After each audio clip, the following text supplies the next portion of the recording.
Jampui, the place of eternal spring. Beside the conspicuous sunrise view, the green forest of Jampui Hills have a lot more in store.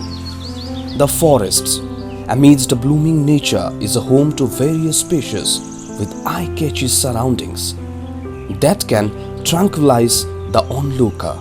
The Battling-ship hill terrain, covered under the green carpet of grass, have a serene ambience which is truly enchanting.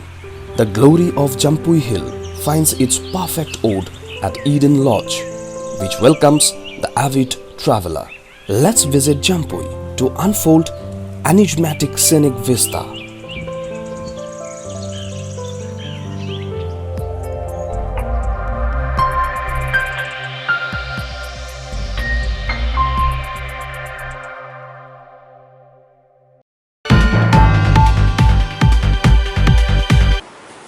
আজকের দিনে আমরা Indian pharmacist association থেকে এসেছি। আমাদের একটাই মোটো এবং আজকের যে বিষয়টা নিয়ে আমরা তুলে ধরবো কিছু কথা। প্রথমত আমাদের বুঝতে লাগবে ডিপ্লোমা ইন ফার্মেসি, যে আমাদের ফার্মাসি কোর্সগুলো আছে তার মধ্যে লোয়েস্ট কোর্স হলো ডিপ্লোমা ইন ফার্মেসি। ওটা আমাদের প্রিলিমিনারি কোর্স এবং এটি হলো 2 বছরের একটা কোর্স এবং এর জন্য কিছু নিয়ম বাধা আছে বাই পিসিআই। তো পিসিআই অনুমোদিত যেসব কলেজ আছে ভারতবর্ষে ফার্মাসি কলেজ, ওই কলেজ থেকে আপনার পাস করতে লাগবে এবং তথাকথিত পাস করার পরে স্টেট ফার্মাসি কাউন্সিল থেকে আপনার রেজিস্ট্রেশনটা ইস্যু করা হবে আপনার কোয়ালিফিকেশনের উপর ভিত্তি করে। কিন্তু বর্তমানে কিছু ট্র্যাজেডি আমরা লক্ষ্য করছি আমাদের ত্রিপুরা রাজ্যে।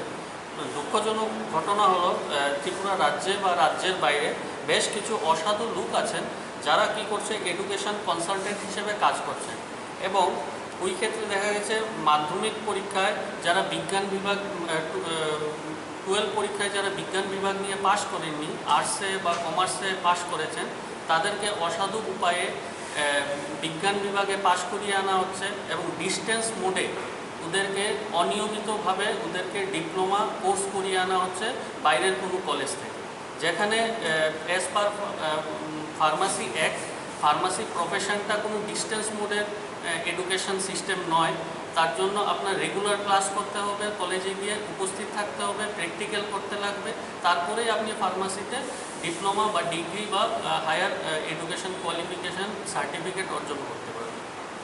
তো এই ক্ষেত্রে ওরা কি করছে, ওই অসাধু ব্যবসায়ী কিছু ওরা মানুষকে ভুল বুঝিয়ে ডিস্টেন্স মোডে ওদেরকে করিয়ে আনছে এবং তা করিয়ে ওদের থেকে লক্ষ লক্ষ টাকা রাজ্যবাসীর থেকে কালেক্ট করছে। এই ক্ষেত্রে যারা এই ফাঁদে পা দিয়েছেন তারা হয়তোবা ইন ফিউচারে তারা অনেক সমস্যার সম্মুখীনও হতে পারেন এবং তাদের যে রেজিস্ট্রেশনটা ফার্মাসি কাউন্সিল থেকে দেওয়া হয় ওই ক্ষেত্রে অনেক বাধা নিষেধ আসতে পারে। তো ডিপ্লোমা ইন ফার্মেসিতে এক্সিট এক্সামিনেশনের ব্যাপারে একটু বলতে চাই। আমাদের PCI pharmacy council of India গত 2018-এর মার্চ মাসে একটা এক্সিট এক্সামের বিষয় উত্থাপন করেছেন। ওই এক্সিট এক্সামের রেগুলেশনগুলি একটু আমি বলে দিচ্ছি আপনাদের সামনে। ফার্মাসি রেজিস্ট্রেশন পেতে গেলে পিসিআই অনুমোদিত ইনস্টিটিউশন থেকে ডিপ্লোমা ইন ফার্মেসি করতে লাগবে এবং অবশ্যই diploma in pharmacy exit examination pass করতে লাগবে, যেটা ফার্মাসি কাউন্সিলের দ্বারা পরিচালিত হবে। এবং ফার্মাসি এক্সিট পরীক্ষায় ইংরেজি ভাষায় মোট 3টে পেপার থাকবে, প্রতি পেপারের সময়সীমা থাকবে 3 ঘন্টা করে। প্রতি পেপারেই ন্যূনতম পাসিং মার্ক 50% পেতে লাগবে একজন প্রার্থীকে এবং একই প্রচেষ্টায় 3টা সাবজেক্টই পাস করতে লাগবে, যদিও পরীক্ষায় বসার প্রচেষ্টার কোনো সীমাবদ্ধতা এখানে নেই। তারপর হলো পুরাতন রেজিস্টার্ড যে ফার্মাসিস্ট আছেন ওদেরকে এক্সিট এক্সামে বসতে হবে না। ইন্ডিয়ান ফার্মাসিস্ট অ্যাসোসিয়েশন ত্রিপুরা রাজ্য শাখা ফার্মাসি কাউন্সিল অফ ইন্ডিয়ার এই অভিনব রেগুলেশনকে আন্তরিক সমর্থন করে এবং আশাবাদী এটি যত তাড়াতাড়ি সম্ভব কার্যকর হবে। এটি আসন্ন শিক্ষার্থী এবং অভিভাবকদের প্রতি একটি হুঁশিয়ারি বা দয়া করে কোনো প্রতারকের ফাঁদে আপনারা পা দেবেন না। ইন্ডিয়ান ফার্মাসিস্ট অ্যাসোসিয়েশন বিশ্বাসী পেশাগত জ্ঞান এবং দক্ষতায় রাজ্যে ফার্মাসি পেশার মান তথা স্বাস্থ্য ব্যবস্থার উন্নয়নে সাহায্য করতে পারে। ধন্যবাদ।